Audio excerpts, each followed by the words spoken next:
Chaque jour, des millions de personnes portent un masque invisible. Un masque pour survivre. Un masque pour manipuler. Un masque pour dominer. La vérité, c'est que le monde ne récompense pas l'authenticité. Il récompense le contrôle. Le contrôle de ses émotions. Le contrôle des perceptions. Le contrôle des autres. Ceux qui pleurent en silence apprennent une chose essentielle. Les émotions sont une faiblesse, sauf si tu sais les utiliser comme une arme. Aujourd'hui, nous allons parler de psychologie sombre. Pas pour faire de toi une victime. Pas pour faire de toi un monstre. Mais pour que tu comprennes le jeu invisible qui se joue chaque jour autour de toi. Car celui qui comprend la manipulation, ne se fait plus manipuler. Bienvenue dans le monde du masque. Partie 1, le masque, l'arme invisible. Le masque est le premier outil du pouvoir. Tu crois que les personnes dominantes sont fortes? Non, elles sont stratégiques. Elles savent cacher leurs insécurités, leurs blessures, leurs doutes. Le masque sert à contrôler la perception. Et dans ce monde, la perception est plus puissante que la réalité.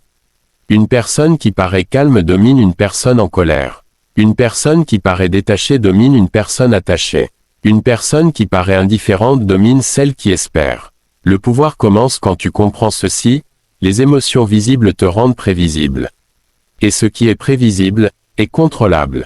Partie 2, le contrôle émotionnel, la base de la domination. Celui qui contrôle ses émotions contrôle la dynamique. Pourquoi? Parce que l'être humain est émotionnel avant d'être rationnel. Quand quelqu'un t'énerve et que tu réagis, il te possède. Quand quelqu'un t'ignore et que tu souffres, il te possède. Quand quelqu'un te critique et que tu exploses, il te possède. Le contrôle émotionnel n'est pas l'absence d'émotions. C'est la capacité à choisir quand les montrer. Les leaders puissants ne sont pas insensibles. Ils sont disciplinés. Ils ressentent, mais ils ne révèlent pas. C'est là que naît la domination silencieuse. Partie 3, psychologie sombre. Comprendre les mécanismes. La psychologie sombre ne consiste pas à faire du mal. Elle consiste à comprendre comment le mal se fait. 3 leviers principaux. 1. La rareté. Plus tu es accessible, moins tu as de valeur. Plus tu es rare, plus on te poursuit. 2. L'ambiguïté. L'être humain déteste l'incertitude. Celui qui crée le doute crée la dépendance. 3. La validation intermittente. Donne un peu, retire beaucoup, répète. C'est le principe des addictions. Et beaucoup de relations fonctionnent exactement comme ça. Partie 4. Pourquoi les gens portent un masque? Parce qu'ils ont été blessés.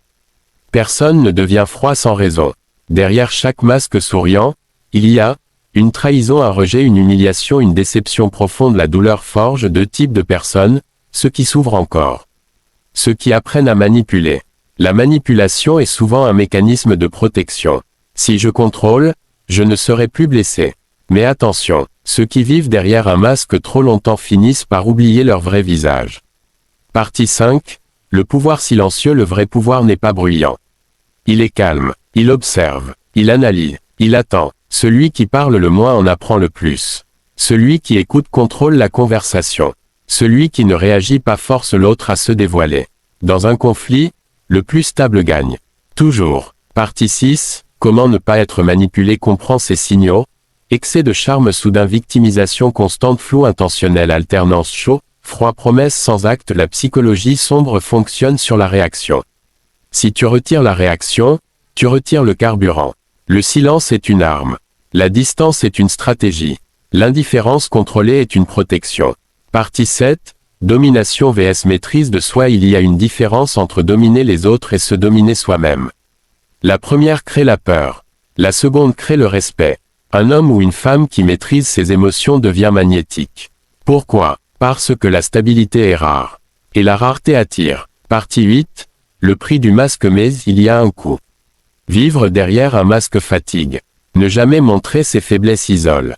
À force de contrôler tout le monde, tu perds la capacité d'être authentique. Et sans authenticité, il n'y a pas de connexion réelle. Le pouvoir sans connexion est vide. Partie 9, l'équilibre. La vraie force n'est pas d'être manipulateur. La vraie force est de comprendre la manipulation sans devenir esclave d'elle. Tu dois savoir détecter les jeux, savoir garder ton calme, savoir partir sans explication, savoir dire non sans justification. Le pouvoir ultime, c'est de ne pas avoir besoin de dominer. Ce visage qui pleure, et ce masque qui sourit, ce n'est pas seulement une œuvre artistique. C'est un miroir brutal, Parce que si tu es honnête avec toi-même, tu as déjà porté ce masque. Tu as déjà souri alors que tu voulais crier. Tu as déjà dit « ça va » alors que tout brûlait à l'intérieur. Tu as déjà fait semblant d'être fort, alors que tu étais brisé. Pourquoi? Parce que le monde n'a pas de patience pour la fragilité. Parce qu'on nous apprend très tôt que montrer ses blessures, c'est offrir une arme à ceux qui veulent nous blesser. Alors on apprend, on observe, on se ferme, on devient stratégique, et petit à petit, on comprend quelque chose de dérangeant, celui qui contrôle ses émotions contrôle la situation. Mais attention, il y a une différence immense entre maîtriser ses émotions et les enterrer vivantes. Beaucoup de personnes ne deviennent pas fortes. Elles deviennent froides, elles ne deviennent pas stables, elles deviennent détachées, elles ne deviennent pas puissantes, elles deviennent inaccessibles, et dans ce monde où la psychologie sombre circule comme un langage secret, certains font un choix, puisque le monde manipule, je manipulerai mieux. Ils apprennent les techniques, ils étudient les comportements, ils comprennent les failles humaines. Ils savent que l'attention est une drogue, que la validation crée une dépendance, que l'incertitude amplifie le désir. Ils comprennent que le silence crée l'anxiété, que la rareté crée la valeur, que l'indifférence crée l'obsession, et ils utilisent cela. Mais voici la vérité que peu osent dire, le pouvoir obtenu par la manipulation est fragile. Parce qu'il repose sur l'illusion. Et une illusion exige un effort constant pour ne pas s'effondrer. Maintenir un masque demande de l'énergie. Maintenir une façade demande de la vigilance. Maintenir une domination demande une tension permanente. Tu dois toujours calculer, toujours anticiper, toujours contrôler, et à force de vouloir dominer les autres, tu deviens prisonnier de ton propre système. Car le vrai pouvoir n'est pas la domination. Le vrai pouvoir, c'est la stabilité intérieure. Celui qui ne dépend pas de la validation extérieure est libre. Celui qui ne réagit pas aux provocations est imprenable. Celui qui ne cherche pas à contrôler les autres est déjà au-dessus du jeu. La psychologie sombre est une connaissance. Mais elle ne doit pas devenir ton identité. Comprendre la manipulation te protège. L'utiliser constamment te transforme. Et la question finale n'est pas « comment dominer les autres ?» La question est « pourquoi ai-je besoin de dominer ?» Souvent, derrière le désir de pouvoir se cache une peur. La peur d'être rejeté, la peur d'être insignifiant, la peur d'être vulnérable. Mais la vulnérabilité maîtrisée n'est pas une faiblesse. C'est une force rare. Celui qui peut être authentique sans être naïf est dangereux. Pas parce qu'il manipule, mais parce qu'il voit clair. Il voit les jeux, il voit les masques, il voit les intentions cachées. Et pourtant, il choisit de ne pas entrer dans la guerre constante. C'est ça la domination silencieuse. Ce n'est pas écraser, ce n'est pas contrôler, ce n'est pas intimider, c'est être tellement stable intérieurement que rien ne peut te déséquilibrer. Imagine une personne que rien ne provoque, que rien ne rend dépendante, que rien ne fait implorer. Cette personne ne cherche pas le pouvoir. Elle l'incarne, et c'est là que se trouve le point le plus profond de cette image. Les larmes ne sont pas une faiblesse. Elles représentent la conscience. Le masque n'est pas seulement manipulation. Il représente la stratégie. La vie exige les deux. Trop d'émotions te rend vulnérable. Trop de froideur te rend vide. L'équilibre, c'est la maîtrise. Maîtrise de ton impulsivité. Maîtrise de ton besoin d'approbation. Maîtrise de ton ego. Parce que l'ego veut dominer. Mais la conscience veut évoluer. Tu peux apprendre la psychologie sombre. Tu peux comprendre les mécanismes de pouvoir. Tu peux analyser les dynamiques humaines. Mais n'oublie jamais ceci. Le pouvoir le plus élevé n'est pas celui que tu exerces sur les autres. C'est celui que tu exerces sur toi-même. Si quelqu'un peut te mettre en colère en quelques mots, il te contrôle. Si quelqu'un peut te faire douter de ta valeur par son silence, il te contrôle. Si quelqu'un peut t'attirer puis te repousser et que tu restes, il te contrôle.